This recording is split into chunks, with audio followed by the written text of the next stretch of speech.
Big Brother, mainstream media, government cover-ups. You want answers? Well, so does he. Live from Austin, Texas, broadcasting worldwide, it's Alex Jones.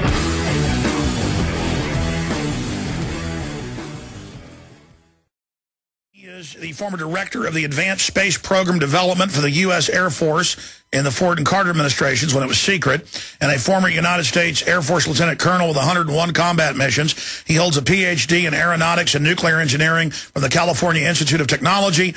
Despite his involvement with the space programs and defense, he emerged as an early public critic of the Strategic Defense Initiative when they weaponized it. SDI, a.k.a. Star Wars, during the Ronald Reagan administration. In 2000, he campaigned nationwide for the nomination of Reform Party of the United States of America for President of the United States. ThePatriots.us is his excellent website, and I want to cover several issues with him. But first off, sir, when I saw this last week, DARPA loses contact with hypersonic aircraft. They claim they lost contact with the last one that goes 13,000 miles an hour, we're told, as if that's the real speed. Pentagon agency tests hypersonic craft. They call it the global strike. And from other folks I've talked to who've worked in the Air Force, one of them was then hired out of the Air Force to work on the front line of the Apollo program, Raymond Teague. He told me a lot of stuff privately and then wouldn't say it once he got on air, but he did say some of it. He thought he was having heart trouble and thought he was about to die. He's still alive, thank God, and told me a lot of stuff, but I'm not even going to get into that. The point is, he said, yes, most of the space program's secret. What you see is not all that's out there. You... actually kind of got a little annoyed when I kept asking you for hours, in the green room at the ballroom to tell me more.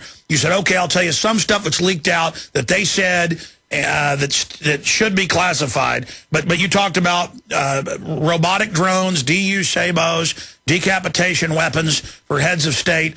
And now I'm seeing more and more of this. So my question is, they're telling us this is the latest, but from my information, they're just showing us, older stuff, kind of like the B-2 bomber was around for 20 years before they rolled that out in the late 80s. And so what's your take on the, quote, end of the shuttle program that we know Wernher von Braun thought up in the 30s, and the fact that they admit that more than 80% of the space program is under DARPA and the Pentagon? Well, sure. When I was on active duty, I was the executive agent for all of DARPA's activities in space, which means I made the final decisions on the contractors and the money and all that stuff, and approved the reports. And they were doing a lot of interesting things at that time, which of course were secret, like laser battle stations and whatnot.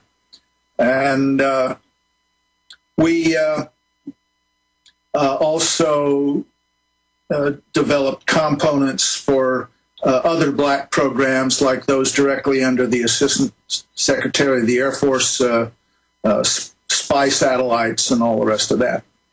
So, yeah, there was a lot of stuff going on. And I was deeply into hypersonic aerodynamics. My PhD thesis at Caltech was studying shock waves and boundary layers and interactions and whatnot at hypersonic speeds at extremely high altitudes. And so, I mean, this stuff has been under study for a long time. I did postdoctoral work at the von Karman Institute in Belgium in numerical methods for solving complex aerodynamic problems like hypersonic flight turbulence, which is even worse. But it's interesting to me that they still don't know enough about the aerodynamics to be able to control these things. They're able to launch it, and 9 seconds later it goes unstable and they lose it into the Pacific. And if we're to believe them, these could have weapons platforms on them, and they're claiming they keep failing, and they're putting them into orbit. And that's some of the things that you talked about, that even by the late 70s, there were these unmanned craft up there with the sabos. Well, I don't think they can hide something like that in orbit. And I got to say, it's much easier to put something like that into orbit than it is to fly it 13,000 miles an hour through the atmosphere and bring it down. Well, then let me go back before we get into this.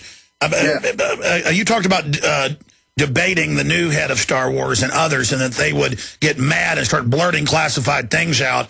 And that's the only reason you can talk about it. But can you give us stuff that is supposed to be classified but is now public domain? Give us as best you can without violating your national security agreements of the type of stuff they've got. Well, they can put a lot of stuff into orbit. The thing is, there's so much space capability around the world now that they can't hide it. We've got school teachers in England and whatnot that watch every launch of the United States. And well, no, the Japanese have found big, what looks like platforms in space and things. I mean, there is a lot of unknown stuff up there. Well, there's stuff up there that nobody knows exactly what it is, but they do know its orbit, its altitude, and where it is over the Earth at just about any time. Well, just tell us about the DU weapons. Well, that's something that was under development a long time ago, and when I was debating one of the colonels in the Star Wars program, I was talking about the fact that we had shown way back in the 70s that a few pounds of metal properly shaped fired at the Earth from space could impact like a meteorite, dig a crater, and at least in theory be capable of destroying hardened military targets like command bunkers and missile silos totally without warning. Now, this colonel, in his rebuttal to me, said, "Now, Bob, you know perfectly well that that program to make titanium and depleted uranium cones and guide them with GPS, that program doesn't exist." And so, anyway, he had revealed technical details, which I had never done. The fact of the matter is that it's possible to do a lot of this stuff. Whether it's practical is another thing. Whether we have any such things in space ready to deorbit against a pinpoint target somewhere on the Earth, I really can't say at this point.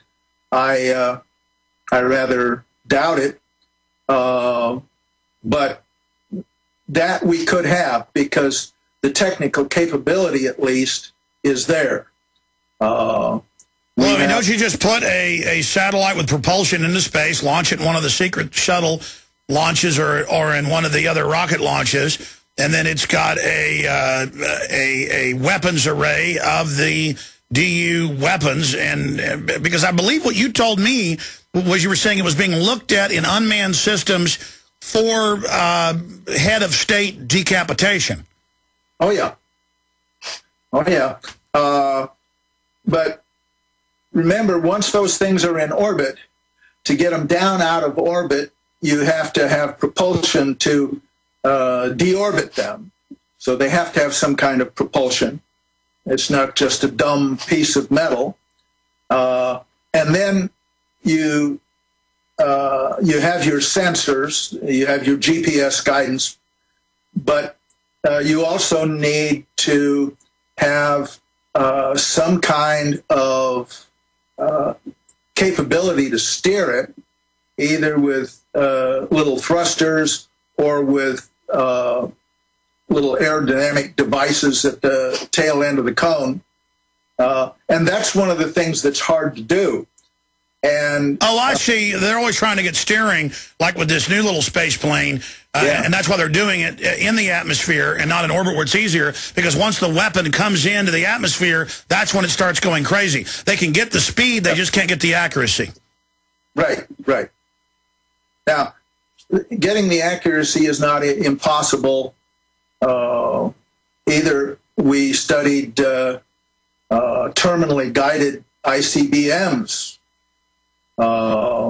and if you can do that, you can do it with these rods from God or whatever they call them now.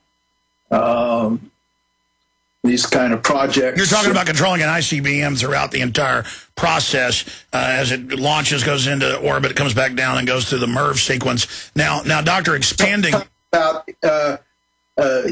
accurately pinpoint guiding and controlling the individual warheads. Yes.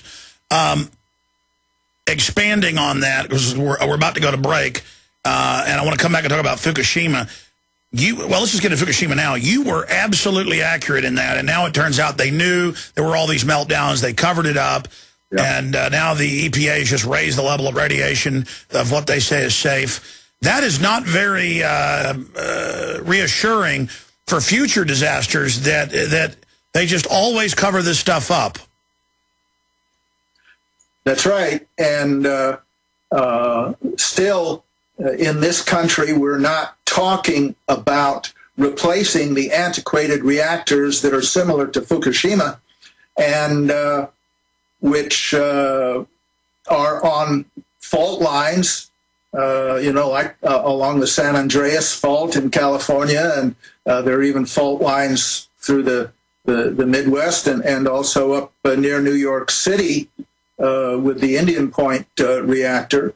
All these reactors are disasters waiting to happen, and if we can't get rid of them, we should replace them with a modern thorium reactor or a molten salt reactor. There are lots of new kinds of reactors that are far, far safer, orders of magnitude safer than the old kinds that we have deployed around the country. All right, Dr. Bowman, I want to come back and get any other final comments on the secret space program from you, and then also your view on what's happening in the economy. Bob Bowman is our guest, and we'll give you his website as well when we come back. I'm Alex Jones with Infowars.com and PrisonPlanet.tv.